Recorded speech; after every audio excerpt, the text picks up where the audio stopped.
afternoon. You know, most people always ask me, you know, how did you get there? How do you have what you have? Yankee Steiner, 20-year relationship with Derek Jeter. Or they'll say, how did you get started? Don't have enough time to cover it all today. So I figured I'd take you a little bit kind of at the beginning, and I'd get you to kind of one of my crossroads that I thought would be worth talking about. For me, it started, well, I actually started working when I was 10, but by the age of 12 was kind of a pivotal moment. I decided that delivering fruit and vegetables for Freddie the Fruit Man wasn't going to be the right job for me. I'd put a few cookie and lemonade stands out of business at that point. I was hustling around the neighborhood. I was into about 3 or 4 jobs, and being that I was kind of a little bit of an older kid at that point, I think I was 12, I decided I wanted to do something that wouldn't hold me back from playing sports in the afternoon and playing sports in the afternoon and playing sports on a Saturday. So I decided to open up a paper route. It was kind of a common thing, although after that speaker before me, not feeling too good. If anybody even knows, you know, we actually used to deliver newspapers. It's something that we'd go around the neighborhood and do. So I grew up in Brooklyn and on top of a Glock kosher butcher. To say things were tough is an understatement. I woke up every morning, and a Glock kosher butcher, they kill the chickens in the butcher shop. So every morning I'd wake up, you know, whacking heads. If you're lucky, you got a little steam, you got a little heat maybe. So things were tough. And you know, when I tell you that I was working since I'm 12, I think some of you may have kids that are out there. I mean, I'm hoping my 10 or 12-year-old just gets up and maybe can get dressed and go down for breakfast. So I'm up, and I'm already at this point pretty independent, working on a daily basis on my own. And I go to the newspaper route store, and I open up a route, and I see there's not only, he gives me a route, 29 dailies, 34 Sundays, but there's a contest. Win a box of candy bars, whoever opens up the most accounts this week.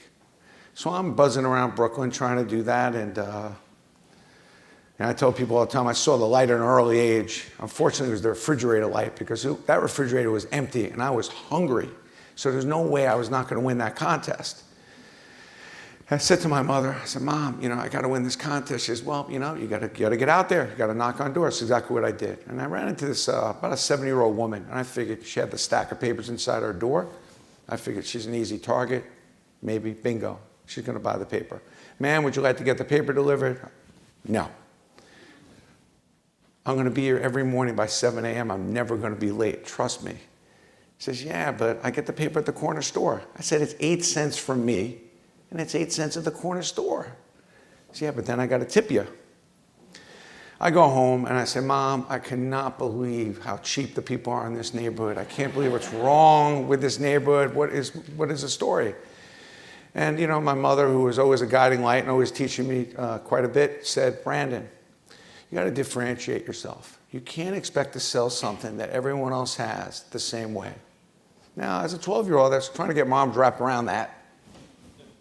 Differentiate myself. And so I'm right back at it, and I'm looking at these tall buildings in Brooklyn, and I'm saying, geez, I'm walking by all these buildings, and somehow these people got to register with me to get my paper.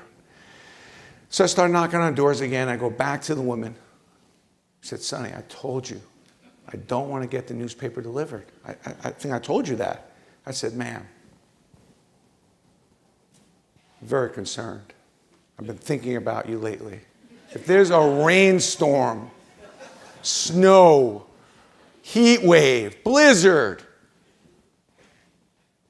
how are you going to get your paper? And how do you get your milk and bread? If I bring you milk and bagels every Wednesday and Sunday, and your paper every morning by 7, regardless of the weather, would you get the paper delivered for me then?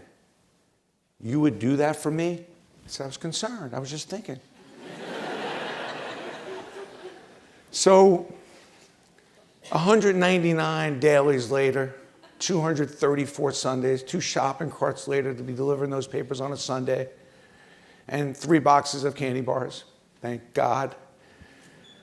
I was rolling. And I understood finally at an early age about value proposition. Now, how that story relates to all of you is it's really not about what you're selling. It's about the people that you're selling it to and how they need to receive it.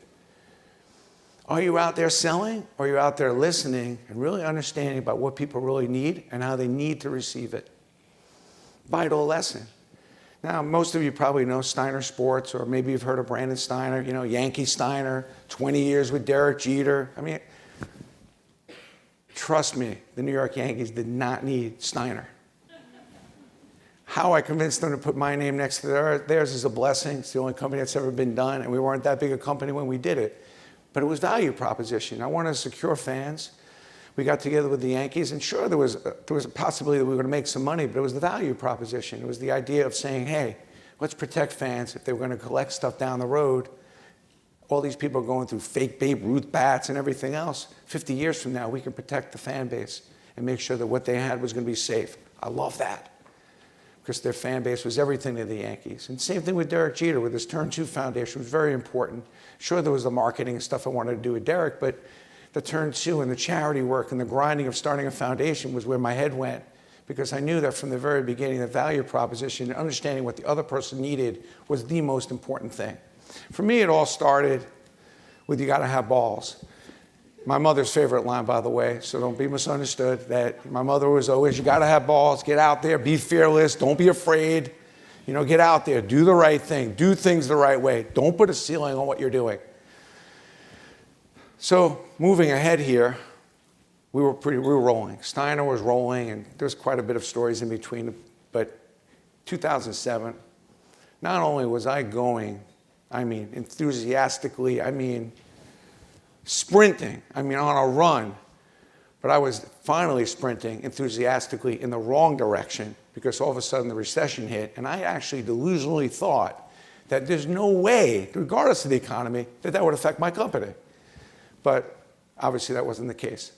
So in 2007, we had a pivotal moment where all of a sudden my stuff was pretty expensive, and we realized that we had to kind of make a little bit of a change, and that's where, thank God, value proposition kicked in. Short little video. Steiner, the only guy I know that can make millions of dollars selling dirt, and when he has something really good, he can make lots more than that. If it was for me, that would never happen, because I didn't have the eye for that.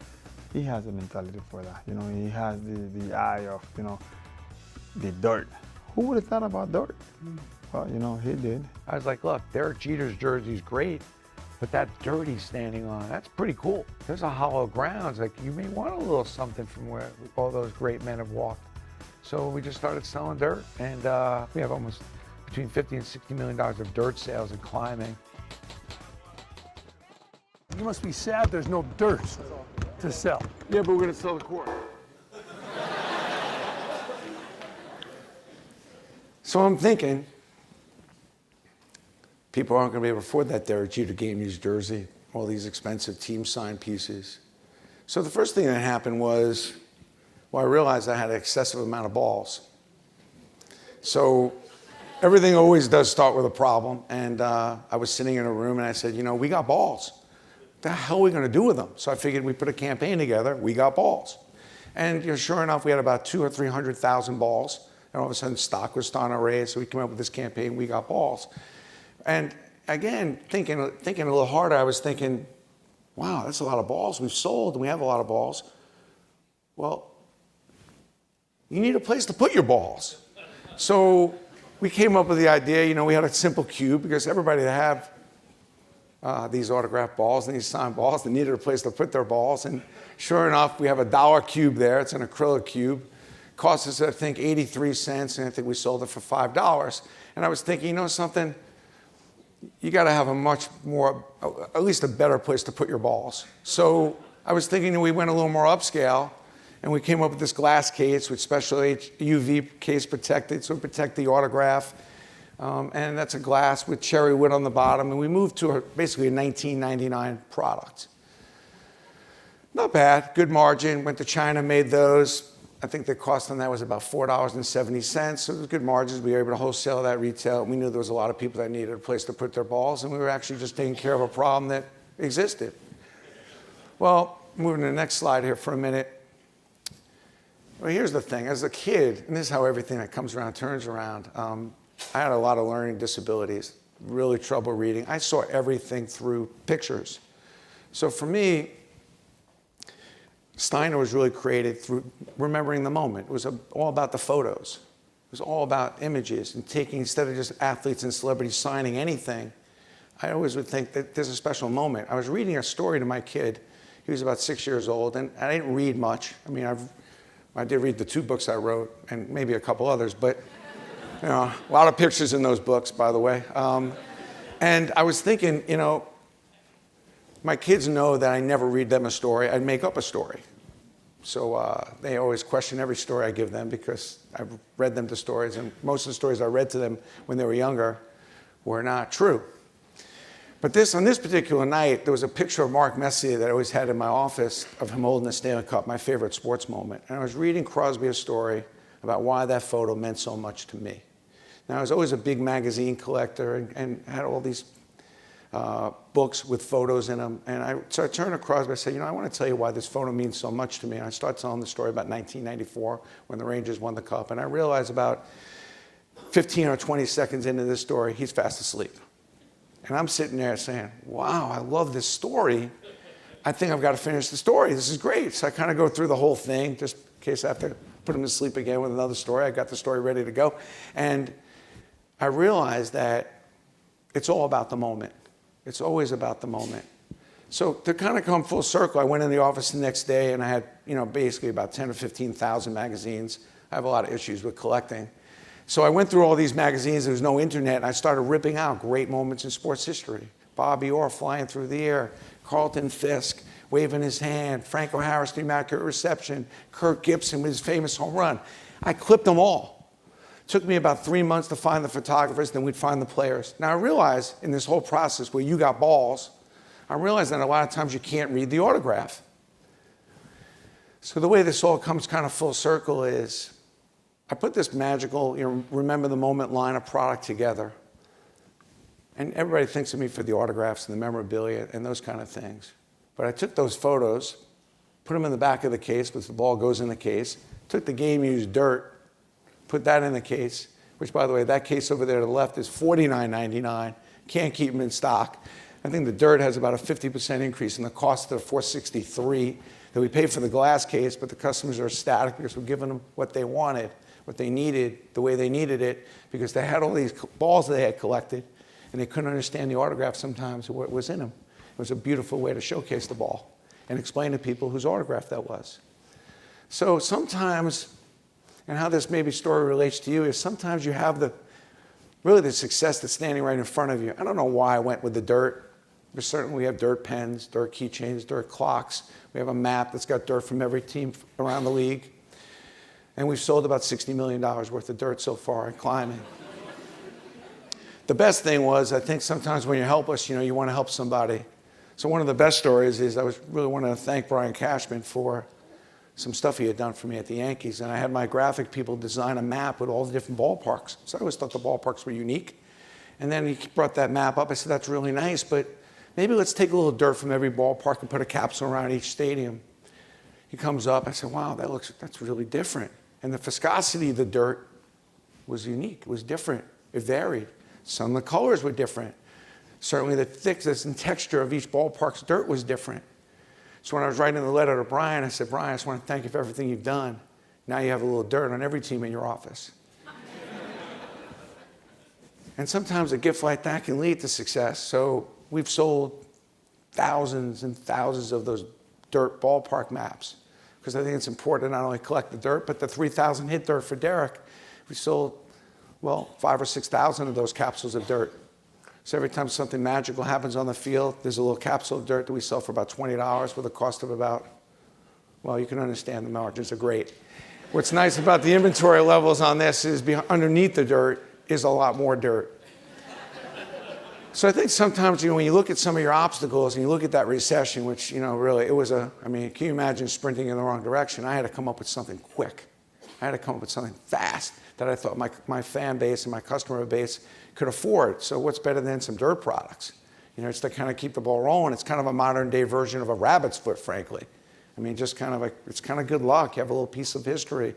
I mean, after all, in Yankee Stadium, Mickey Mantle, Babe Ruth, Joe DiMaggio, Derek Jeter, all the greats have walked on that hollow ground. It's special. It's cool, I think.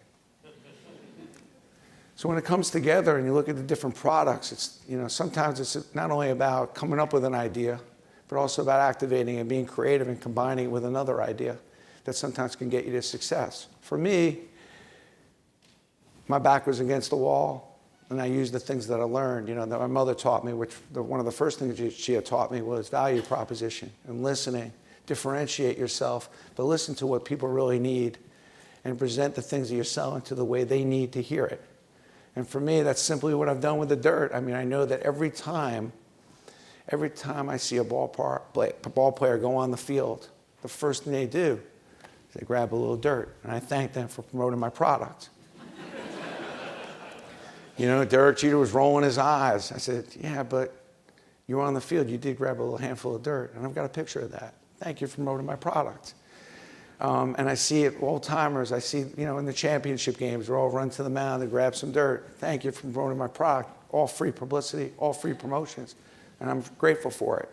So in our factory, which I hope you some point come up to New Rochelle and visit us, a 60,000 square foot unit and 125 employees later. We started Steiner with $4,000 and a couple dreams and a lot of different twists and turns. You'll see this whole area of dirt. There's a director of dirt, because we can't just open up dirt. It needs to all be supervised. All the dirt is authenticated, so nothing ever gets opened without an independent authenticator to make sure that the specific dirt from that game or ballpark is matching up to the dirt products we create. And you never know where your ideas are going to come from. I mean, we never thought that taking a photo, which really looked good, but making it 3D by spraying an adhesive on there and putting dirt on there, or a case. It was kind of nice having the ball in the case, but it's kind of nice the fact that we were able to put some dirt on the bottom of it to create that ballpark feel. So sometimes your imagination can go a little wild, and then you'd be surprised. Then people kind of take things into their own hands where, people are collecting dirt now from every season, from every ballpark, and it becomes a continuity program. So many of you are thinking, hey, this guy's a little crazy. But besides that, a lot of you are thinking, what are you selling and how are you differentiating yourself? And are you selling it the way your customers need to receive it? But also, if you've got a nice building, you don't always have to build another building next to it. You may want to take a step back, take out a white piece of paper, and look at what you really have. Most people saw Derek Jeter, and I have that great Yankee relationship, and I love Derek Jeter, and I see him clearly. But if I just looked 5 feet, there was that dirt. And I knew that most people couldn't afford to wear his cleats or buy his jersey, but I knew they would maybe want the dirt that he was standing on. Question is, what are you missing? What's the value proposition right at your feet, where maybe you don't need to go put another building up or open up another division or come up with a new product, but maybe you just need to reinvent the product you have or just maybe make a slight adjustment to it. And that's kind of what I've been doing for 28 years at Steiner. I'm still having a kick-ass time, enjoy doing it every day, coming up with the next big, cool, crazy idea that I know will drive fans and have fans enjoy these moments. So thanks for having me today. Thank you.